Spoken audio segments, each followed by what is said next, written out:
Let's say you're in a shop and suddenly this robber comes in with a very big machine gun. You don't have to ask him what he wants. He wants something from the shop and he wants you to give it to him.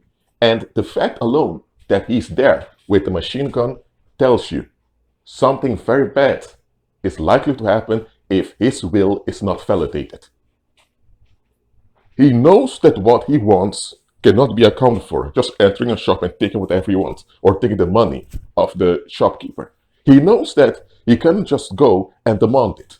So he comes with physical blackmail to force people to comply with his will. The only reason his will is relevant is because the safety of other people are at stake. If he was just a drunken man that entered in and began to demand the money from the shopkeeper, they would have kicked him out physically, or they would call the police for him. His will would not be relevant. So a robber becomes relevant when they have some leverage to physically blackmail other people. You get what I'm saying here? So, just as a robber only becomes relevant because the safety of others are at stake, the same way society operates. The main reason why you took society seriously is because of your well-being that was at stake. Look, if you would enter a place and someone would hold a machete in their hand, and you can see that machete is very sharp and there's even blood still dripping out of the machete, would you feel safe being around there? Would you feel safe greeting an individual? Would you open up yourself completely and make yourself completely vulnerable to that individual? No, of course not. Because to make yourself vulnerable means that there must be safety, but someone there has a machete. So anytime that individual doesn't feel validated, he can use that machete as a leverage over you at your own expense. So you will likely run away or stay out of there. And if you can't escape the situation, you will cope with the situation. Now, what I'm telling here is as follows. As long as there is an or else in a situation, the situation is not safe. Oh, let me repeat that. This goes contrary to what society tells you. It goes contrary to even what school tells you. It goes contrary to how most people think. Most people think there must be some type of punishment or some type of, how would I say, retaliation present so that people will behave well. Now, look, if there is danger and there are perpetrators of evil, you enforce repercussions to bring safety back. Okay, that's different.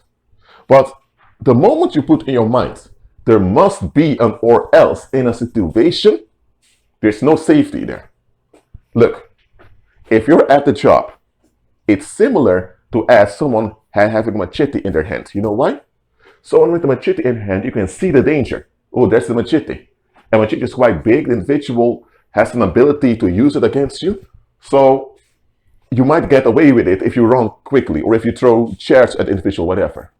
But with a job, you need to be paid. And if you're not paid, you may become homeless. You may starve.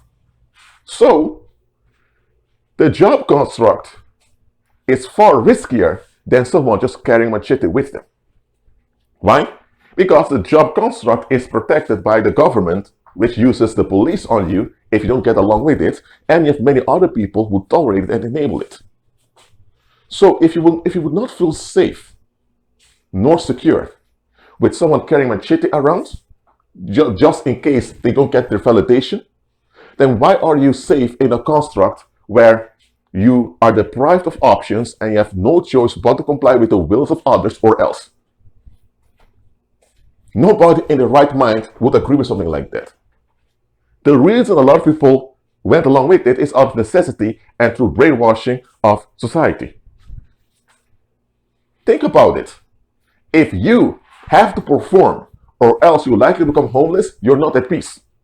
Because the moment you can't perform, you're in trouble. And for you to perform, you need to get enough sleep, you need to get enough rest, and you need to get enough good treatment and a good, how would I say, you also need to have social interaction. So for you to function and perform well as a human being, there's a lot to come along with it. And in order to sleep well, you need a place to stay. And to get a place to stay, you need to perform at work. And to perform at work, you must be liked by your environment, or else the environment can make things hard on you. So you don't have any say in the matter. Because if you don't perform as people want it, you're homeless and people won't deal with you. But if you do get along, it's others that get hold on you because you'll get exhausted by performing. So you're not safe. Because anytime anyone turns on you and people get along with it, you're finished. So you're deprived of options, you're deprived of safety, but you're told that this is what you have to do because you're an adult. Think about it, believers. Any situation where an or else is introduced, it's not safe. And let's look at this.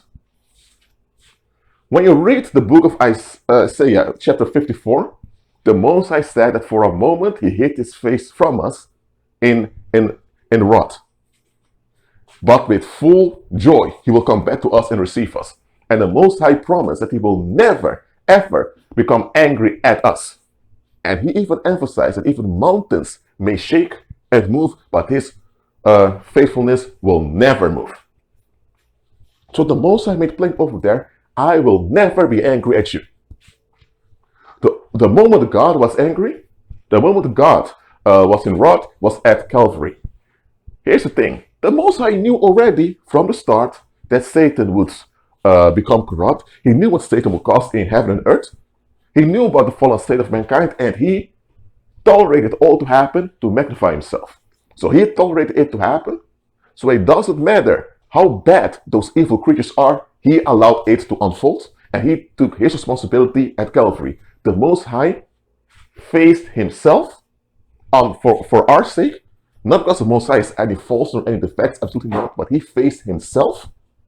He did his part for our sake, so he will never, ever be angry at us because God never blamed us for anything. Never. The Most High never blamed us for anything. The Most High never lashed out and dumped on anyone.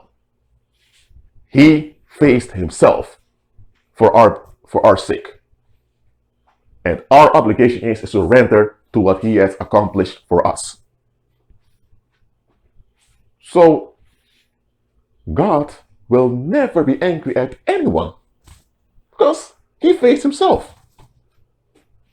So, with the Most High, there is no or else. It's yes and amen. That's what you get with the Most High. And his yes and amen automatically shut down all that's harmful. So, there is no danger, there is no fear, and there is no threat with the Most High. There is danger with demonic spirits and with fallen mankind that operates in self-destruction. But that is because we tend to operate against our design. But with God, there is no or else. There is no or else with the Most High. That's why I would say, but Rashid, if you say this, people are just going to do whatever they want and they're going to take advantage of it. No, hold on. If someone is evil and they persist in self-destruction, thinking I'm forgiven anyway, they don't know what forgiveness is. Forgiveness, biblically speaking, is provision ahead of time. That's what forgiveness is. Let's say your wife is pregnant and you know it's a son. You don't wait till your son is 25 and about to move into his own house. You begin to put money aside every month. And let's say now when your son is 19, there's already $200,000 available. When he turns 25 and he's engaged, about to get married, and he wants to purchase a home for him and his wife, you tell him, son, here's $300,000. And your son thinks, Dad, where do you get the money from? The father tells him, When I found out your mother was pregnant, I already began to save money just in case you were about to get married in the future. And the son is overwhelmed thinking, whoa, you considered all of that when I was not even, when I was just a fetus? The dad said, yeah, of course. I'm not going to wait till something happens and then go to think what I'm about to do. So in this case, the father operated in forgiveness. He provided ahead of time. And the son's obligation is to receive the forgiveness so that he can benefit from what the father provided for him. That's how the Most High is with us. Even before Adam was created, the Most High already knew what would happen with the human species and already provided for us, for all of us. So that is forgiveness. It's providing ahead of time. Whether it's for a good occasion or a bad occasion, you provide ahead of time. So if someone had an accident and he needs help, there are hospitals that are built to help him out. The construction of those hospitals are forgiveness. Why? Because they are provided ahead of time just in case it would be needed. So that's what forgiveness is. What they call forgiveness in the world is kissing someone's behind so they don't attack you. Forgiveness in the world goes like this. You did something I don't want. You did not validate my expectation. That's why I'm upset. I don't want to face myself. I don't want to take responsibility. I'm just upset because my expectation is not validated. And because I'm in pain and I don't want to deal with pain, I'm going to blame you for the pain and I'm going to put that pain on you. I'm going to do something bad to you. And everyone around will be warned that anytime my will is not validated, something bad happens. And if I'm upset and I realize that me dumping on you is going to cause more harm, I'm going to control myself. And because I control myself, you're not harmed. But the fact that I don't harm you means that you owe me more ass kissing than before. That is what the world considers forgiveness. Someone feels entitled to harm you for some reason because some claim of theirs is not validated. And now, because they don't harm you, you have to find a way to make up the fact that they don't harm you. And you need to praise them and be thankful that they were so good to not attack you. So it's narcissistic blackmail. That's what forgiveness in the world is.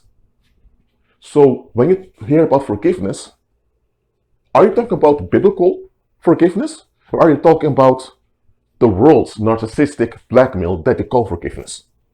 So if your thinking is that the Most High is this narcissistic creep with this divine ego, and if you don't stroke that ego well, something bad's going to happen to you, then when you hear that you're forgiven forever, then you think, now finally, I don't have to deal with the guy anymore. But you're still shocked. You're still in a state of trauma in which you seek a release. And that's what all addictions are about. All addictions are trauma coping mechanisms.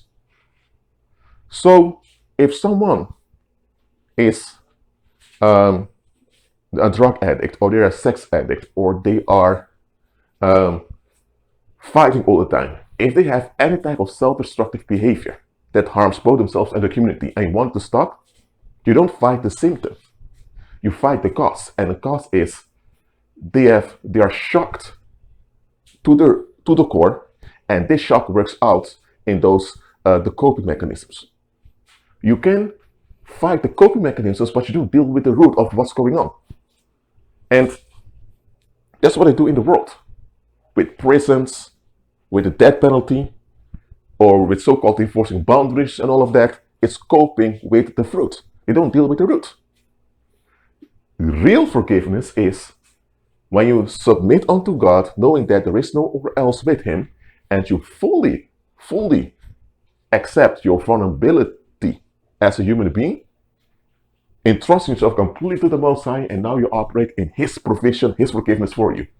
That is deliverance, because now, because there is no or else, you will not think about releasing yourself anymore. Why would you need to release yourself if there's no tension? So because the shock of the trauma is gone, now the coping mechanisms disappear also. So don't go out there attacking people because they stab someone to take $10 from them. Why did they stab someone to take $10? Because they have no provision, they have no security, and they're coping, and they cope in a very bad way by doing wrong. So what do? You make sure that the shock, the root is gone, because then the code mechanisms will disappear also. So as long as there is an or else, there is no safety. Let me remind you of that. As long as there's an or else, there is no safety. So agree